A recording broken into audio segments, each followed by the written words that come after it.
Hello, everyone, and welcome to another Search Engine Journal webinar. Today, we'll be joined by Jeff Deutsch from Longtail UX, who's going to be talking about how e-commerce companies can do more with less shopping ad budget. And it's definitely a really interesting tactic. Obviously, I always get to see these before they go live, and I think it's really interesting, and it's a really interesting tactic. So I think you're going to enjoy this webinar. Before I go too far into all of this, my name is Brent Satoris, and I'm going to be moderating this webinar. And Jeff, if you want to just give us a little bit about yourself before I jump into some housekeeping points.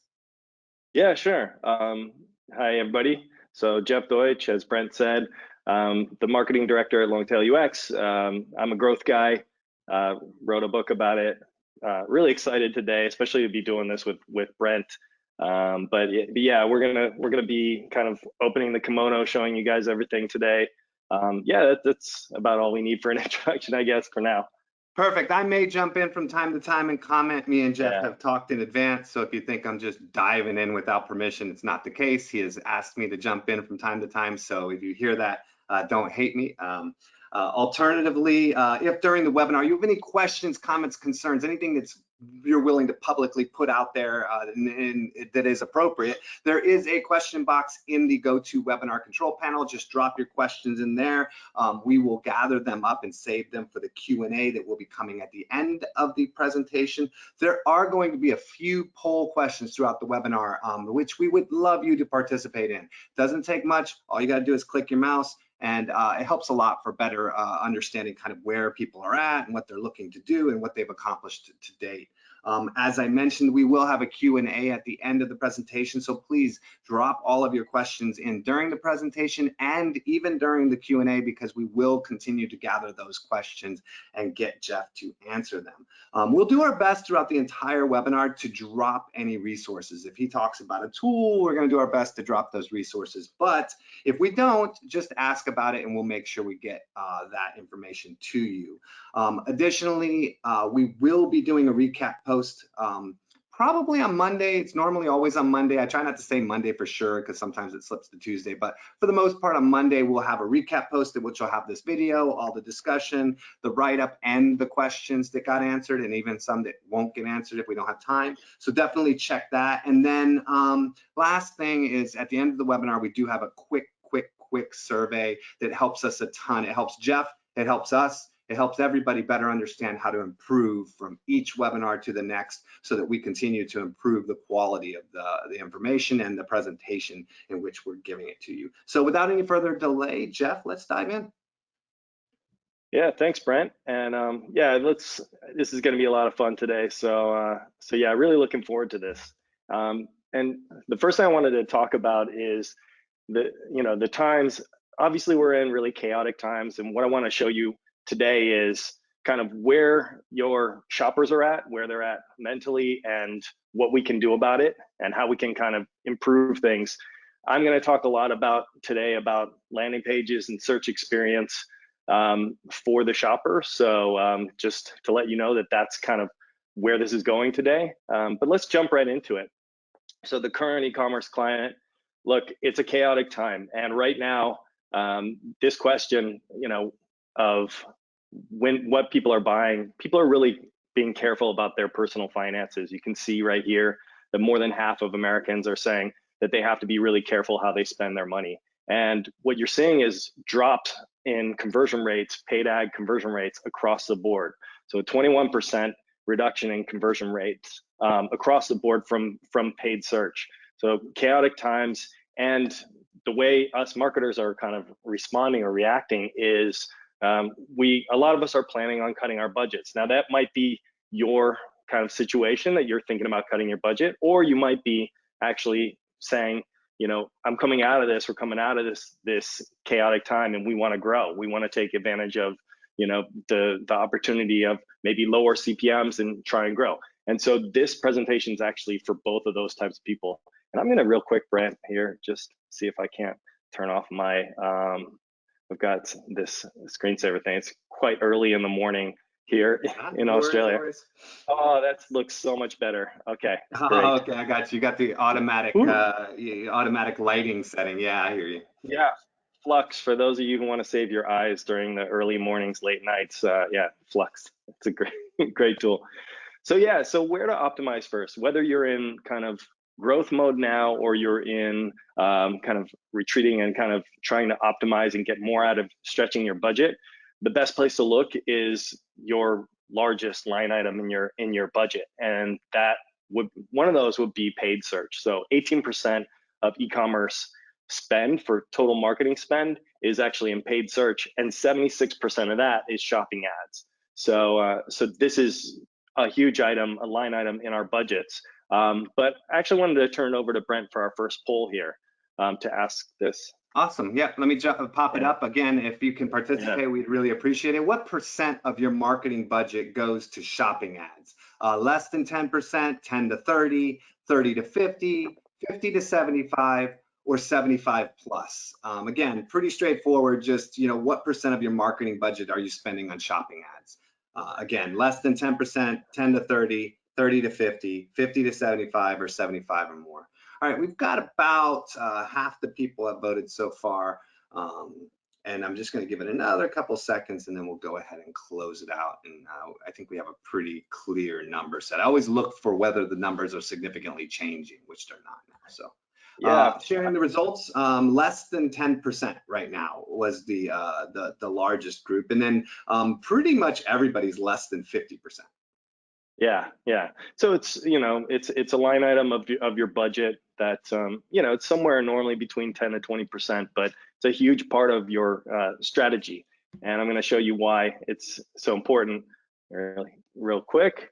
Okay, so it is, it's a large part of your budget, your paid search budget, 76% going to it. But where the experience goes, the search experience, is from these shopping ad clicks, it's going to a single product landing page. So you can see here an example, this outdoor extension cord with multiple outlets. Someone searches for that, shopping ads pop up, you get that 5 shopping ads in that carousel there, leads you to Home Depot where you have one extension cord, a green one, 25-foot, 3 outlets.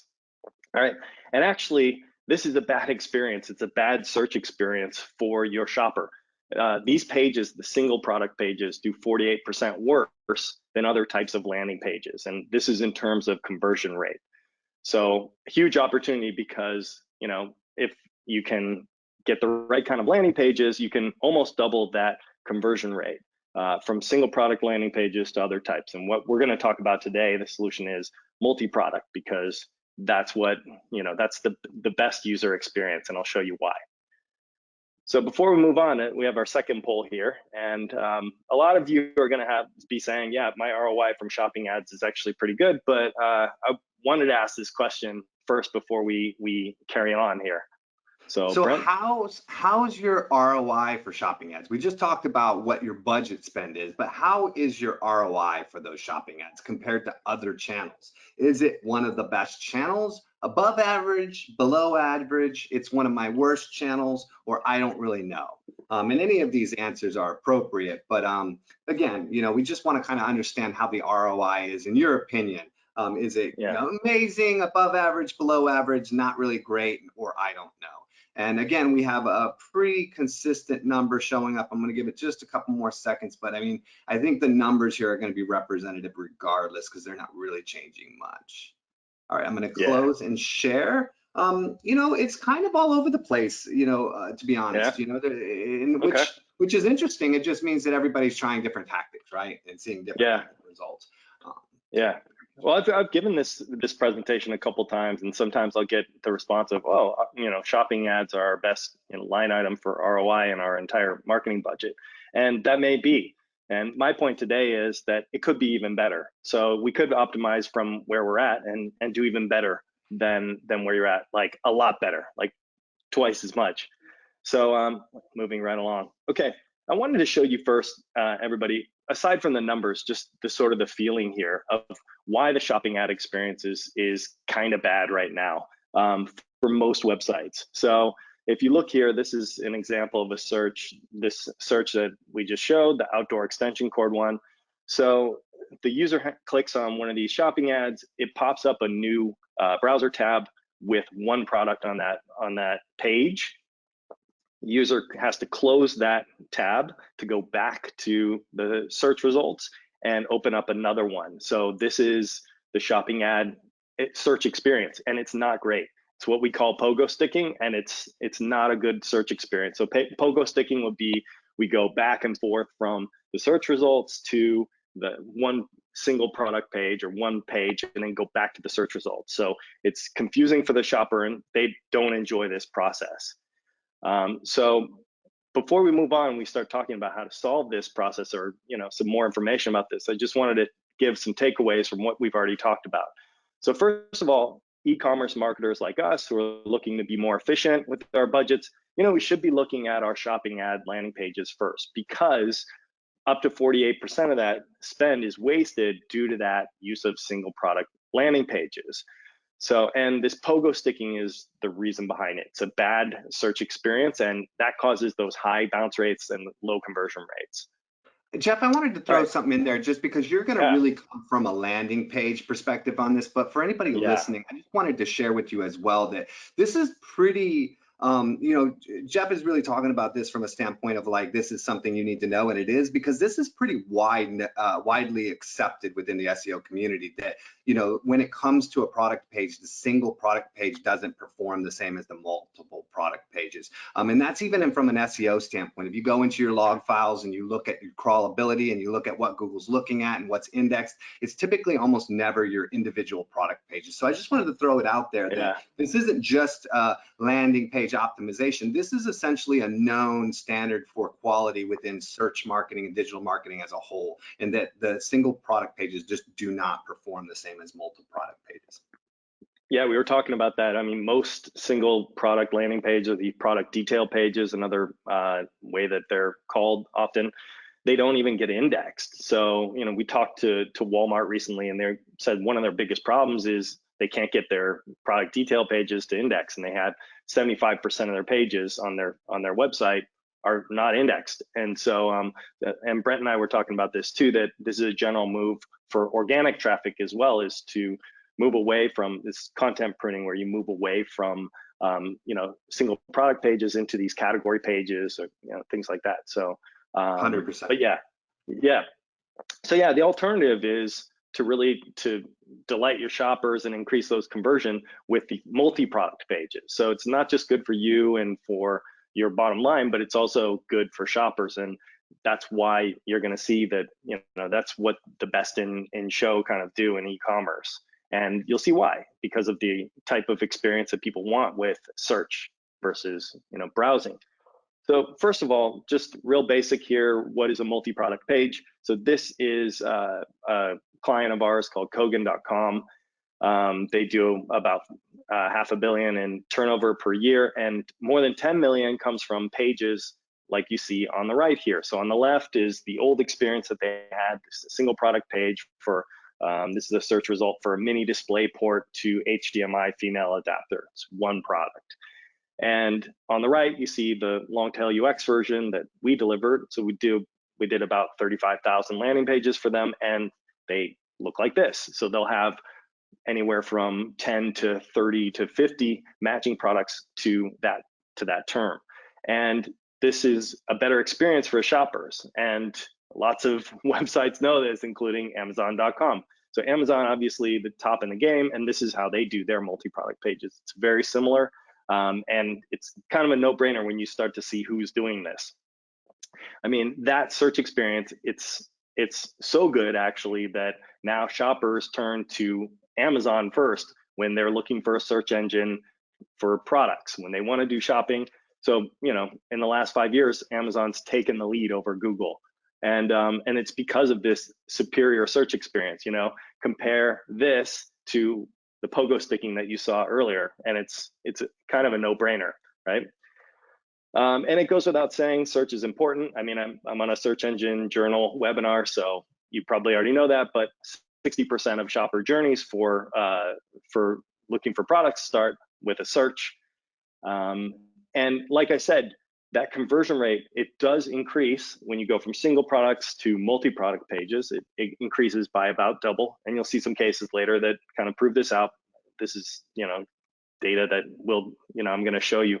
But this is interesting too. I've heard some people say, yeah, we don't do these multi-product pages because of the, the landing page experience is better for us when we have single product pages. That might be because it's a social landing page. So if you look in social, actually the conversion rate's higher when you have single product pages. And we're going to talk about why here. I'm going to show you the difference between the experience. So when you're browsing on social media is a lot like sitting on the couch watching TV. You're flipping through channels and you're kind of in your mood is playful, you're mentally passive, and you're in discovery mode. You're flipping through the channels, you see a product that catches your eye, you see a call to action pop up on the screen, and you take action on that product. You see maybe your friends using that, or you see an ad that really appeals to your sense. But this is because of the expectation that you have when you're browsing on social media. You're scrolling through the news feed and you're willing to accept that variable reward, where, oh, I've discovered something new. And your shopping style is you get this impulse buying, right? You get a newfound item, you see it, in this case, this guy's not going to go and do a search on, the best martial arts studios in his area. He's just going to call the one that popped up on his TV. And so this is really different from search. So with search, you're in kind of work mode, you're mentally active, and you have this fixed reward in your mind. You have a particular problem that you need to solve, and you don't want to be distracted from solving that problem. So when your shopping style is what you want is to be led to the area where you can make an informed choice between multiple options that match your needs. And I'm going to pause real quick and let Brent talk about this, because Brent, you have a lot more experience in social than me. Yeah, I mean, one of the areas I was just going to reiterate is just it's not only just the environment, as far as like how people are digesting that content, but it's also very important to understand that there's different algorithmic processes between social and search engines, right? And in social does an extremely good job of being algorithmically to determining what you like. I always tell people, before I saw social media ads, I never bought a single product from an ad. The amount of products I have bought from seeing social media ads is ridiculous based on, kind of like that pattern prior to that. And it's just that because they do a really good job of understanding what I'm interested in, they're able to show me individual products. And then influencers as well, when they share products, they tend to already have an audience. So it's a huge difference, but it's definitely important to know that with search, they're looking for options, not a product. Yeah. In social, they're looking at what fancy they fancy at the moment. Right. And if you see Kim Kardashian using a type of teeth whitener and it costs $20, you're not going to go and search for what's the best teeth whitener. You're just going to buy that one. If it's good enough for her, it's good enough for you. If you follow her and you like her, and they know that, right? We talked earlier, when we had our discussion, we talked about the psychological impact, right? I have a big theory on this, and this is why I think influencer marketing is so powerful. It's just that cell phones and smartphones specifically allowed us to transcend psychologically the impact that social interactions has on us, right? We used to feel like you didn't know somebody until you met them, shook their hand, and saw them. Now you have friends you've never met in your life, but you would consider a good friend. You'd send them money, you'd invite them to your house, you'd go hang out with them, you'd take vacations with them if you wanted to, even if you've never met them, right? And that is because we're satisfied by that interaction. Having a FaceTime call with your mother satisfies you, and therefore influencers have that same psychological impact on us, right? So social is really different in that sense, that it allows us to feel connected to somebody. So when an influencer or when somebody on social says, hey, you should buy this, it's a personal recommendation and it feels like it's coming from a friend. Right. Yeah. And conversely, if I need an extension cord, I'm not going to go and look up who my favorite celebrity uses for extension cords. I'm just going to, whoever pops up first that has the one that matches my need, I'm going to buy that one. So I want a page full of those. It's like walking into a shop. You want the reason why a shop experience is good is because they'll lead you to the section that has the items that will solve your problem.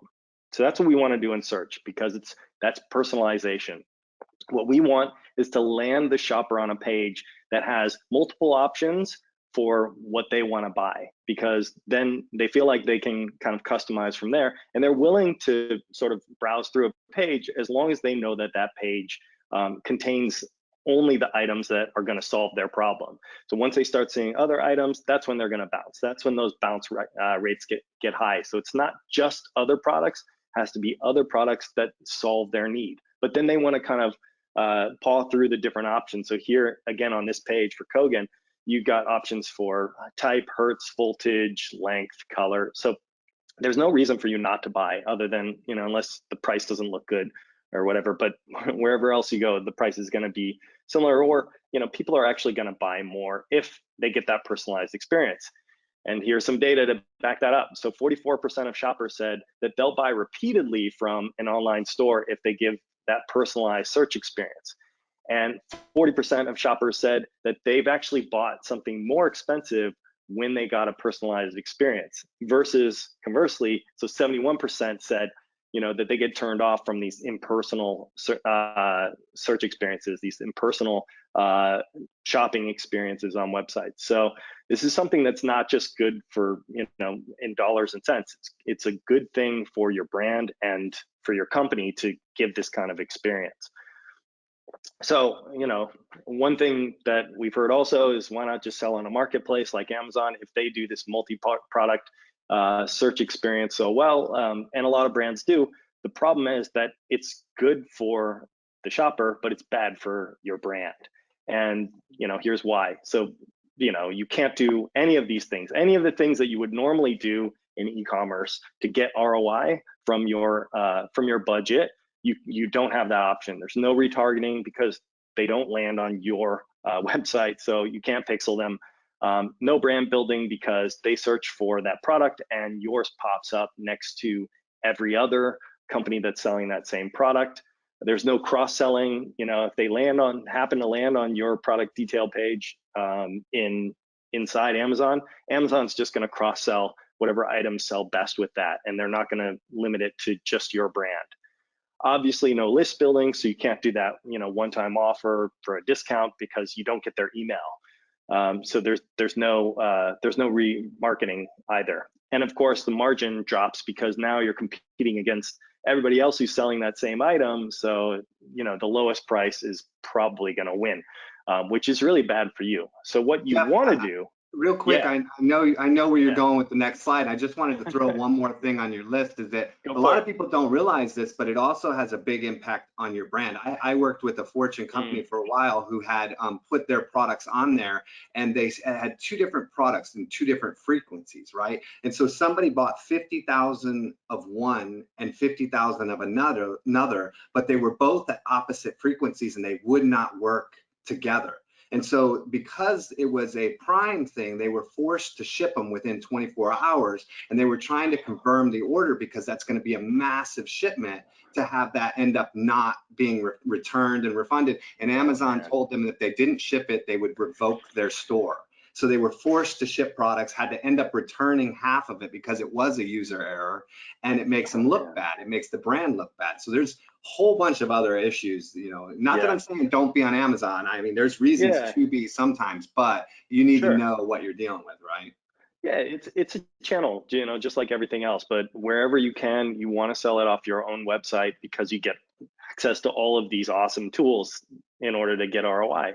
So what you want to do in the end is to give shoppers that Amazon search experience, but on your own website, because, you know, everybody wins then. You know, the shopper gets that multi-product experience where you've got matching products on the page that match exactly their search intent. And then also you win because you get all of those things that you would have lost with Amazon. So yeah. And this brings up our next poll. So I wanted to find out more about our audience today and how you guys do shopping. So Brent, I'll let you take it away on the poll.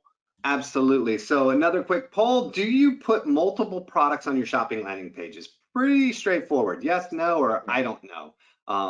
Do you put multiple products on your shopping landing pages? Just FYI, if the answer's no, you probably should.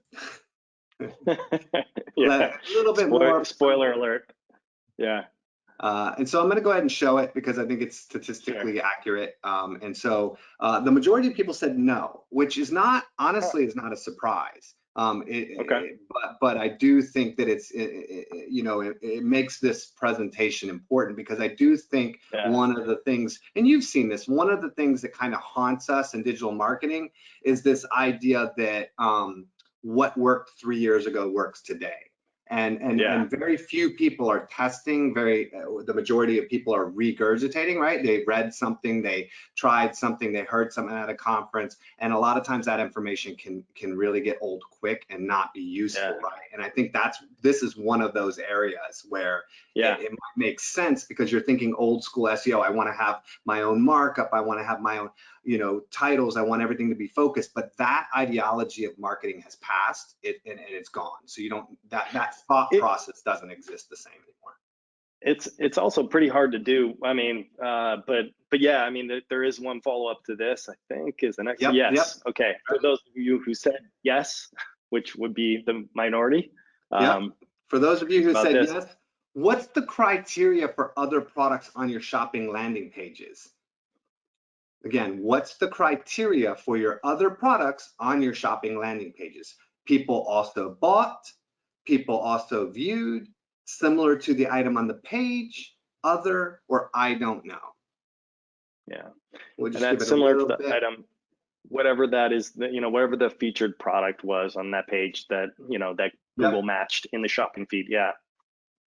So pretty statistically sound the numbers are, so I'm going to go ahead and share it. The majority of people similar to the item on the page. Okay, cool. All right. All right, good. Well, that's what you should do. So that's excellent. All right. So, but yeah, I really want to show you the requirements. That's one of the things that you should do. But here, there's actually 3 requirements. So it's very simple. When it comes to these shopping landing pages, the 3 things you want. First of all, the page should have other products. Okay, that's a no-brainer. Second, the product should be above the fold, so that when the shopper lands, they actually know that there's more products that they can view. And third, they should be related to the search. And I want to specify here, because what we've seen is that it's actually very few e-commerce companies that are below, say, $100 million in annual revenue are doing this right. Is that it's very, very difficult to match that product to the search. So when I say similar, I mean if the search is hooded parka, the other items on the page should be parkas, not gloves and socks and other warm things, right? It should be things that solve the actual need of the person right then. Okay, and I want to show you guys some examples of how the big boys do it. So this is Best in Show. One example, Wayfair. You search for wall-mounted bookshelves, you get this product, the shopping carousel comes up with the 5 items. Here's the landing page. I put the page fold there in that green dotted line, which I'm trying to point to. Anyway, it's that green dotted line on the right. So this is really cool the way Wayfair does this, and obviously a multi-billion-dollar company. They have tons of tech resources to do this, but they just show you that enough of the item peeking above the page fold that that there's other wall mounted bookshelves below, so that you'll actually scroll. So this is kind of that Pinterest effect where it's like, oh, I want to discover the other ones too. And it keeps you on the page and it keeps you from bouncing. And the next one, these guys do really well with search, Nordstrom, so women's double-breasted pantsuits. So the last one you saw, those similar ones below, here they're on the right. Really good match. You can see that people also viewed, and they're all double-breasted pantsuits. The third one here, Best Buy. So these guys are super aggressive with their product matching. They actually put the related products above the featured product, and they put this people ultimately bought, which is super, super smart, because it means that, it's kind of that social proof thing of people bought that, and also people actually ultimately bought that, which means that those items are going to sell better. So so you can see that it's possible to do this even with shopping, where you're supposed to upload a feed of products. So this should be getting your gears turning about, how am I going to do this for my website? How am I going to make this look for my e-commerce website? All right, and there are some challenges I wanted to say. So first of all, the matching between products. You have to use this TF-IDF or machine learning to do that. I'm not going to go deep into that right now, but it's hard to do. Sometimes replatforming, if you want to get on a new platform that can actually do this, but that's really tricky. It takes like 6 to 12 months normally. It's normally much more difficult than you thought it was going to be. Or you have to go and ask your tech team, get some dev resources for that, or and then you become a project manager, right? Time spent by you to buying pizza for the product guys. That okay, hey, can you help me with this widget and installing this thing? So it is difficult to do, and that's why a lot of companies are not doing this. A lot of smaller e-commerce companies, so I'm saying under 100 million, 50 million in revenue per year, don't do it. And that's why our founder made Longtail UX. So this guy is our founder, Andreas Jumla. So he started actually his career at Google. So he was a product specialist team lead back in the mid 2000s, helping to roll out AdWords and actually working with AdWords customers. And he found out, oh, this multi-product experience, and this long tail search experience thing is kind of something that people need. So this turned into a product in 2013 for organic search, and then paid in 2017, and then in 2020 now shopping. And so what it's doing is it's creating these landing pages that match the search intent to keep those shoppers delighted on your website. All right, so I'll talk more about that in a second. And again, your gears should be turning now about how you can do this, because I think we've proven this, that it's a better search experience. So how can you actually do that? But let's do some takeaways first. So first of all, again, search is still king in online shopping. We know this. 60% of shoppers start their journey on a search engine. And that the top e-commerce websites use these multi-product pages because they provide a better experience, right? And shoppers want that. They want those multiple options so that they can make an informed choice. It's not a social media and browsing. It's I have a fixed thing in mind that I want to buy. Show me all of them so I can pick one. And then that's going to win you loyal customers. So customers are going to continue to buy more. They're going to repeat buy, and they're going to buy larger. They're going to have a larger order value on average when you provide this personalized search experience for them. Yeah, and you have to do it yourself. You could give it to Amazon, but we showed you there's issues with handing your brand over to Amazon, and that there's lots of tech resources and time hurdles that you have to overcome to do this. What I've shown you, although it looks simple, and it is simple, the concept, it's kind of hard to do. And so often this project gets put into the too hard or too expensive bucket. You'll go to the tech team and, yeah, can we do this? I saw that the search experience is better, and yeah, it's going to take a while. But that's why we created our products, was to do that, was because we wanted to make this better search experience for those types of searches. All right, and I wanted to run through some results here just to kind of prove to you what happens when you move to the multi-product experience. So here's Adore Beauty. They're in a category a lot of you guys will be in, which is kind of that 100 million, and below, or whatever category. They're a customer of ours, and you can see very simply on the left this search result for invisible lip liner. You got one pencil. On the right, you've got 32 matching invisible lip liner pencils, right? So the results of this did about 2,500 pages.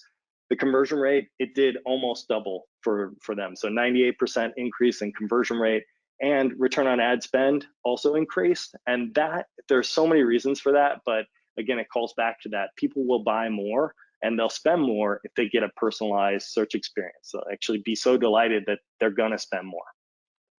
Another case here, this is in a wine cellar, online wine cellar called Vino Mofo. They do 60 million a year. And again, here's a search, sweet champagne wine on the left. Here's what we've given them with the multi-product page. And again, this is in paid search, so you're gonna see shopping's a little bit different, but results are really what we're after here, and I wanted to show you. So increase in conversion rate, 40%. And also for them, really important is that the buyers will buy repeatedly when they've bought from one of these pages because of that kind of delight experience. And then the last one here is in consumer electronics. So here's a mobile city. They've done over 1 million mobile phone sales. On the left, one Samsung. On the right, you've got 7 matching ones. And again, increase the conversion rate 95%, increase the average order value by 52%. So this again shows you customers are willing to pay more if they get that personalized experience. So you delight them, you do right by them, and they'll reward you. Here's a few more of our customers. We can talk more later, but I wanted to give you just a kind of an overview of, not only to do this, but it's kind of hard. So we've actually filed 2 patents. One of them's been approved. Just to show you, this is Andreas's patent that he got coming out of this theory of providing this long tail search experience. So yeah, it's pretty hard to do, but it's worth doing because it does deliver this multi-product experience.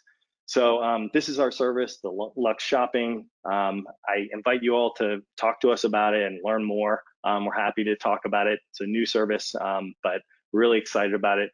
And what we're excited about is that I think at this time, it's good for marketing teams. It's a really good product for marketing teams to try and roll out because it is pretty light touch, uses reverse proxy. So you don't have to beg for tech resources, which, for teams that are kind of spread out right now, that's a pretty good thing to do, especially if it can increase that conversion rate. Implementation's really fast because it's just shopping pages. And we also guarantee an increase in return on ad spend because we've seen so many cases. It's just we've never not had that increase. So if you're doing shopping in any other way than what I talked about earlier, those 3 points, it's definitely something to look into. And so to talk to us, here's the URL to go to. Go to this longtailux.com/shopping. Book in a session. We'll talk to you. There's no strings, and we'll try to get to everybody, even if you're not particularly qualified. We're happy to talk to you. We love getting feedback on this product, just to see what it will look like on your website and kind of what it would mean for you. So we can kind of crunch the numbers with you to see if that makes sense to do that. So one thing real quick, Jeff, I want to throw out there, Sure. just for everybody listening, is that I'm personally not a huge agency fan because I feel like a lot of times agencies, they tend to have one core competency, and then they have people that come in and say, well, I also want to do link building. They go, oh, well, I got somebody over here. I know enough about it. I'll throw them on a link building project. And oh, we need to do A/B testing. Oh yeah, I've got somebody over there, but their core competency is in one area. And I built an agency that was off of one core competency and tried to do that in the past. So I know what I'm talking about in that regard. But what I do love and what I do recommend is specific agencies that focus on one thing, right? And really do well in it, right? I think the tool companies are really good. I think if you find there's a couple link building agencies that I think really do well because they're focused 100% on only building links. There's some people who do, and so landing pages is also one of those things in this area. Like you mentioned TF IDF, right? I mean, this is a concept that, is so important for marketing, and yet nobody does it. And most people have no idea what it is. And the first time I ever looked at it, even after knowing how powerful it was, I went, screw that. I'm not even close to messing with that. It's a mathematics dream, but it's really impactful. And the same with having real life experience, right? So I do highly suggest, as a business owner and as somebody who does a lot of consulting for this, I typically will recommend certain areas to get specialized. Technical SEO is one of those. Landing page and optimization is one of those. Definitely. So, if you having that amount of data, and that's probably why you guys offer that guarantee, is that once you know what you're doing, you can improve on certain things, right? Yeah. And for me, it's not just about the bottom line. It's also about that, providing just a better experience for shoppers. I mean, I think people are stressed out right now. Anything that we can do to kind of ease that pain is probably a good thing. So that's why we really enjoy what we do. I mean, we love seeing those results, and we like working with different companies because we like solving different challenges, and part of the process, like I said, the third step after you do the shopping feed and the reverse proxy is building that landing page template. So, I've I have a bit of a background in conversion rate optimization, and that's kind of the fun part where you get to sort of do, Lego building and say, we want the widget here, we want to try it here, we want to A/B test it between the right, left, top, whatever. And so that can be really hard to do if you're trying to do it in-house, of like, ooh, it didn't quite work, we put it a little bit below the fold. Can you guys just move it up? And then now you're in a tech stack and you're submitting Jira tickets and it's just a nightmare. So yeah, like I said, if you give this a try, it's 2 to 4 weeks to set up, and then you get to see the results. And so we wanted to make it a no-brainer for people by giving that guarantee. But yeah, before we finish up here, some takeaways. Again, back to that shopping single product pages. These they just really waste your budget, 48%. And the multi-product experience, they convert better, but it's just because the search experience is better. So shoppers love that. They love that personalized search experience, and they'll reward you for it. And doing it in-house, like I said, it takes tech resources, and that's why we offer this service. And we do give that guarantee for an increase in return on ad spend, because we know that you want, for people, marketing leaders, myself too, when somebody gives me the new kind of shiny object, I want to know that, yeah, if for whatever reason this isn't for us, that I'm not, I don't have to just eat it, right? We want to do great work, and that's why we offer that guarantee. So yeah, next steps, go ahead and contact us and see what this Lux Shopping is going to look like for your website. You can improve that search experience, increase repeat buying, increase average order value, save your wasted shopping spend, and really just do something good for your shoppers and for your company. As we kind of come out of this chaotic time, I think it's a really good time for us to really focus on those basics like this. So again, go and schedule your free session. Go to that URL, longtailux.com/shopping. And yeah, that's it for today. I wanted to, yeah, Brent, any other takeaways from today that you wanted to share with our audience? Yeah, I mean, I think we kind of touched on a couple different areas. I do think that we have more questions that people have asked, and we're probably going to have time even in the 20 minutes that we have remaining. So I do want to, thank you, Jeff. I mean, again, I think that, for me and you, this is kind of a no-brainer, but for a lot of people, they're still kind of figuring this out. And I think that this is, even though we're really focusing on kind of one area, I think it's the most important area really across the board. I mean, we haven't even talked about how a good landing page will increase your ad scores so that you can start, your quality scores, so you start paying less. And that happens even when it comes to social. So there's just a lot of other benefits. There's a whole bunch of SEO benefits that come from this that we can't even get into on this call, but this is an important thing to do. And so let's get into some of the questions, because I think this will answer additional kind of group requests in here. And guys, I want to say too, guys, if you have any questions on organic or social, so Brent is an expert far more than me, but yeah, if you have questions for Brent to answer too, because he's got more than 16 years, I think, background in both of those things, and he knows all the top guys. So if you have questions, go for it. But yeah, I know we have limited time, but sure. I want to answer all the most interesting questions. Yeah. Beautiful. So let me dive in. We're having an attribution problem. Organic shopping ads are showing with paid parameters, and/or organic shopping ads are being attributed in analytic platforms as paid traffic. Any suggestions on how we could sort that out?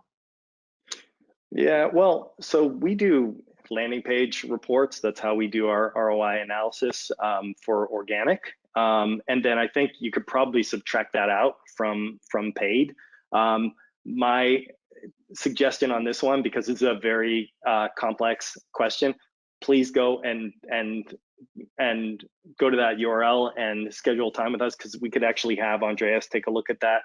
He is the kind of, like I said, the wonderkind of paid search. So, we can definitely answer that for you. But that'd be my suggestion, is taking that landing page report out of Google Analytics and kind of subtracting that out from your overall. Brent, any ideas? Well, I mean, you touched on the fact that Andreas is, one of the older kind of Google guys that was involved in the AdWords rollout. So he's, definitely there's a resource there. I think this is a I'm not an analytics expert. I have a friend Yeah. of mine who, a close colleague who is, and so he would answer this question for me. But But unfortunately, yeah, that's the landing specific. page. Yeah, the landing page report should segment out, the source. So I don't see why it wouldn't be an issue, but yeah, it's definitely a very specific, but it's a very important question. I mean, it's ROI is one of our main concerns. So yeah, So definitely hit us up. one of the big questions that I think I have, and I think everybody has. I mean, I know the answer specifically, but I think it's a good question to kind of bring up to you, Jeff, and to discuss is, okay, we're going multi-product pages. I'm sold. All right, we're going multi-product pages. What about schema? What about markup? How do we address, putting the proper markup and doing the proper SEO on multiple product landing pages? So yeah, these pages that we're showing today, so they're not intended for organic search. Normally, actually, with our paid search, we no index, no follow all of our pages because we don't want to cross horns with the organic guys, and who would be like, what about crawl budget? So that's one. That's normally how we do it, but so we actually create two different folders on the website for paid versus organic. So we'll create one folder that's like, shopping. The other one would be like, landing / landing, so that then you can kind of, just pick and choose which ones you want to try and get indexed based on your crawl budget, and which ones you just want for shopping. Because obviously, if you have shopping and they're all no index, no followed, you can create as many pages as you want. But yeah, that'd be, yeah. On the side note, I mean, specifically with schema has really gone a long way today, and it really is kind of specific to segments and modules within your site. So you should, and without getting into all the technical sides, because everybody has different platforms, but you should be embedding your schema directly on the modules that your content exists within, so that no matter where that content is pulled, whether it's a search result, whether it's multiple different sections of different landing pages, that it always has the proper schema and the proper markup associated with it. So definitely I would get into that, and that allows you to kind of eliminate some of the conflicts you have on like pricing or SKUs or some of these different things, right? You really want to make sure you stack it. I've seen like my friend Jono, who is with Yoast and stuff, works a lot on schema, and I've seen him show me some of the schema markup pages, and it's like 20-30 pages worth of code when you're doing schema markup properly today. So I think schema has kind of gone beyond that. Like, let me go to schema.org and type out a couple commands to my developer. It really has become something where you need almost a specialist in that area if you're doing this on a large scale. So and we just have, keep in mind, although this is modularizing. I mean, this, like, Longtail UX it's an automated thing, but we do have a full optimization team that works on every account, and so that's part of that creation of the landing page template would be the schema setup and all of that, all of the technical setup for the pages. So every website is different and unique. So yeah, again, I would just say contact us, and individually we'll look at your website and how that will work. So multiple product pages, are there industries or specific site types that you wouldn't go with multiple products? And what about mobile?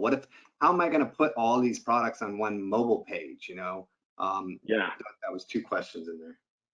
Yeah, so we haven't run across any yet that you wouldn't use multiple products for, but one of the things that the patent does that I showed you earlier is it matches products to the individual search term.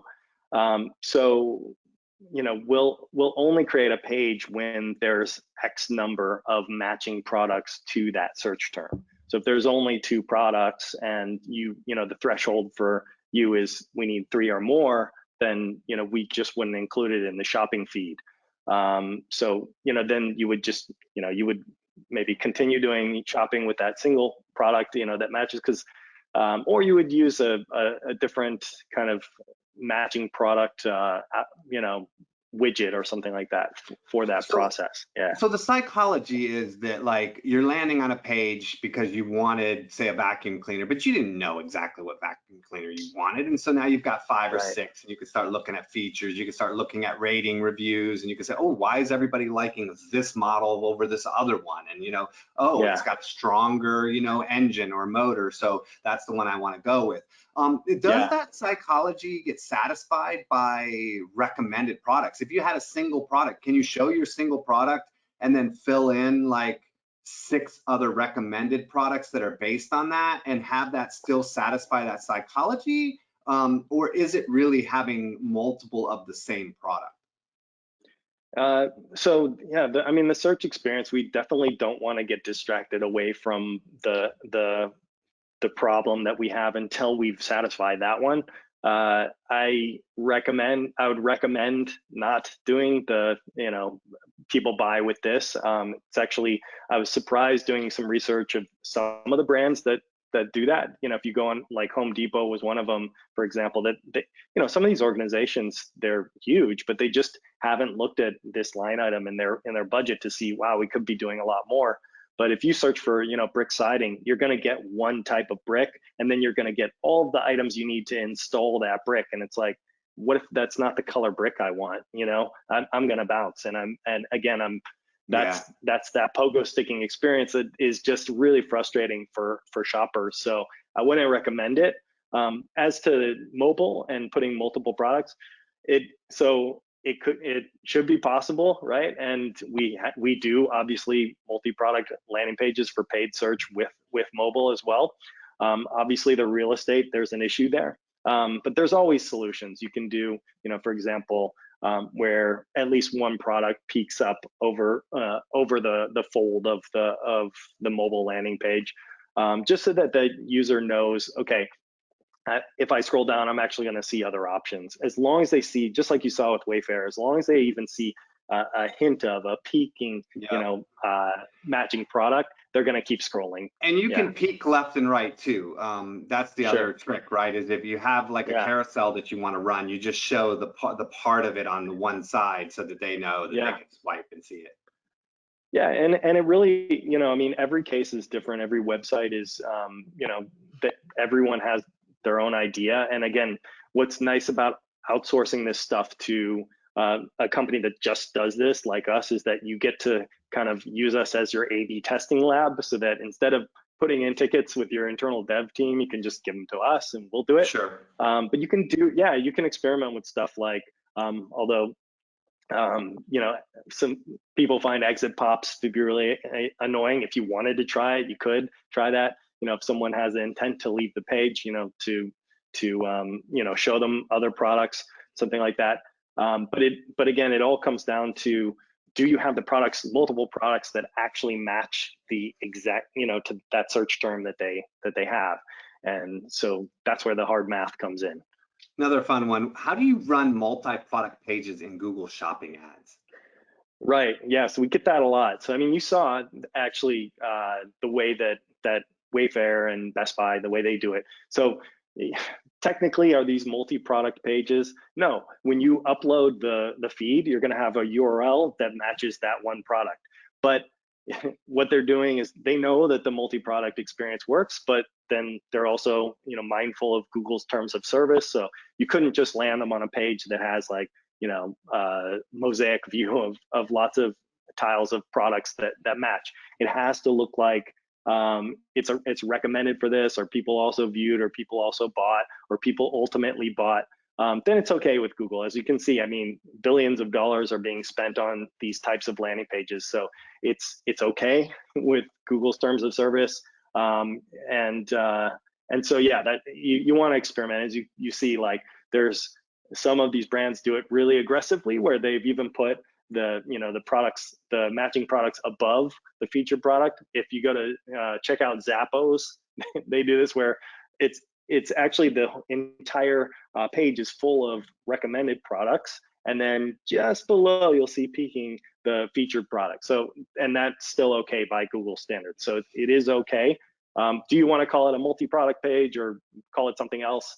Call it a shopping landing page. That's fine.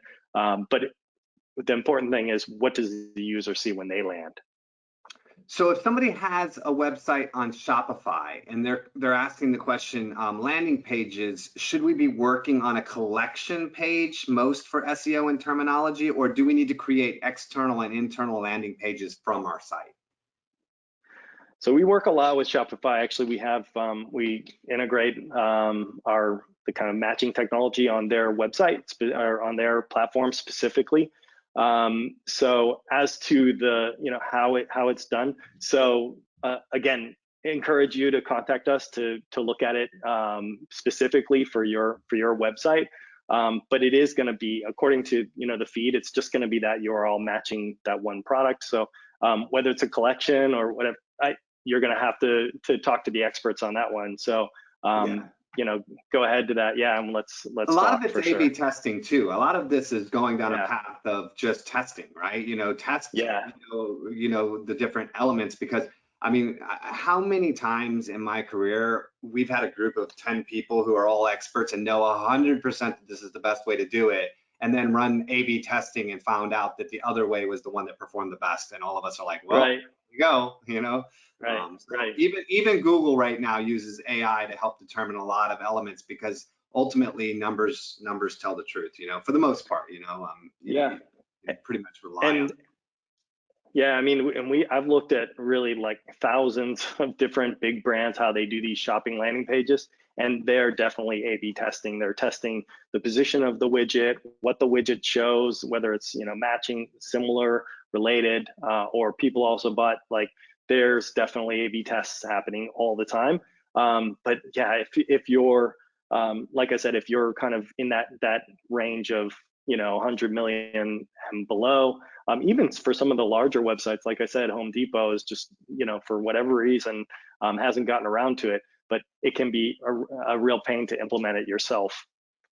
So one of the questions in here was single product versus multi-product landing page. Google would rather see a single page landing page more than they would a multiple page, based on the fact that they want to drive more paid clicks versus having a shopper continue their search. Yes or no? I think we kind of discussed this a little bit earlier. If you don't mind, I'll just jump in here and say, look, please, yeah, go for it. I'm privy to a lot of because of alpha testing and because of NDAs and because of my social network, of some of the top SEOs and some of the top positions in marketing, I can tell you that I'm privy to a lot of behind the scenes data, and from everything that I have seen, like, Google definitely favors multiple products over a single product in most scenarios. There's almost always an exception to the rule, but I would say overarching data shows that if you look at different industries, different products, different types of sites, and different experiences, you're going to see multiple product landing pages show up a lot more, and they convert and perform a lot more. So I definitely think Google, if you go and look at some of these searches, Google's already, and that's the thing I say earlier, like, go and look at your log files, go and look at what you've submitted. You got 200,000 products that are submitted to Google. Why are only 40,000 indexed? I mean, why are, of those 40,000 indexed, why are most of them your product category pages, that have multiple products on it? There's a reason why you see this trend, you see people doing it, you see the search results showing in a way. It's because all the data is showing that people buy like that. Like, you tell me you have this product page where you're like, hey, I have a single product and 6 products above the top, and you don't even see but just the cuts. My first response is, that's horrible user experience. But are you telling me this billion-dollar company isn't doing A/B testing and they haven't figured out that it just happens to convert better for their product? It works, right? So you have to kind of give a little bit of faith into what you see out there. Like, when you're looking at an e-commerce, you should definitely be looking at how Amazon's laid out. They've done the research. They've done the the studies to figure out what color a button should be and where it should go and how it should look. And Google, I mean, Google is kind of obsessed with this. I mean, when someone overtakes Google in search, as Amazon has for products, Google's definitely going to be obsessed with, okay, how do we provide a better experience than Amazon, so that we can win back that shopping search. So they're going to do what's best for the user at the end of the day, so that, because whatever the shopper prefers, wherever they prefer to shop, that's going to be the winner. So I think, you know, you could argue, I mean, would Google prefer for us to, you know, have multiple clicks? And it just drives me crazy when I do a search and I see in that carousel 5 different ad links that go to single product pages on the same website. Because I'm like, guys, you can just put all of them on the same, you know, all of them on one page. You've saved yourself 4 clicks worth of spend. But I don't think that Google does this, you know, because they just want to, you know, make more money. I think it's because they don't have access to the shopping feed or the product feed of every website in the world as Amazon does. You know, Amazon has, you know, all of the inventory. That's why they can show them like that. Google's working on it, you know, obviously with shopping. And I think they recently, I think it was a month ago that they you don't have to, it's not a paid thing to be included into shopping anymore. So it's free if you want to just, you know, I don't know how many users actually use, you know, Google Shopping and go in there and search. I personally don't. But yeah, but that's definitely their intention, is to take over, take back the lead. Yeah, they're now allowing people to go in and put their products in for free, and you know, they're trying to like, they're really trying. But yeah, I don't know. I personally am not, you know, I don't delve too far into Google Shopping because I always get crap, right? It always really quickly ends up being products that are unrelated. I'm like, yeah. And Google, I mean, Google's even introduced us to some of their customers here, and said, yeah, actually, maybe you should implement this, because they, you know, they like what we're doing. You know, this is the direction that we're going, is serving, instead of featuring, you know, certain products as the hero, it's featuring, you know, solving certain problems as the hero, because that's ultimately what Google wants to do. That's what they care about. Yeah, exactly. That's what they care about. And that's what all their AI are testing. When they say we don't know 100%, they're basically only looking at, was the person happy or not, right? Happier or not, right? You know, which experience made them, you know, find their product quicker, you know? And that's why even in SEO, you don't really see like the top 30 anymore. It's the top 5 or else, you know, because they've gotten so good at solving that search query. And, you know, I have so many, you see clients over the years, and I know we're running out of time, but we see clients over the years and they're like, oh, our search traffic's declining. It's like, yeah, it's supposed to. Like, they're getting way better at like resulting, you know, your revenue's up because your pages you are performing for are doing so much better. But where you're not really a good result, you're just not being shown anymore. So it's an interesting transfer over the years, but you're seeing kind of the output of just really seeking to solve that problem. So we have a ton of questions still in here that we did not get to. That's my fault and your fault, because we both talk a lot, but but that's okay, right? That's okay. But what I will tell you all, you know, if you have a question in here, we're going to get all these questions over to Jeff.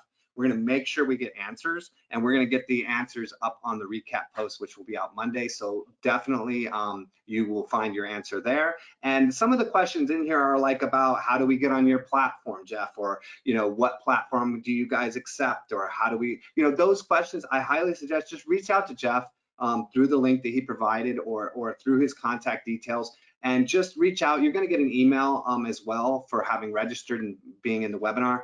Just reach out to Jeff. I'm sure he's going to make sure that he answers everybody quickly. So just definitely follow up on that and check the recap post. Jeff, absolute pleasure. Really great information. Thanks for letting me jump in and participate, and hopefully I didn't derail you too much. Not at all. No, thanks. It was so much fun, and you know, yeah, it was great talking to you and talking to the audience today. So thanks a lot, guys. Perfect. Thanks, everyone. All right. Cheers. Bye.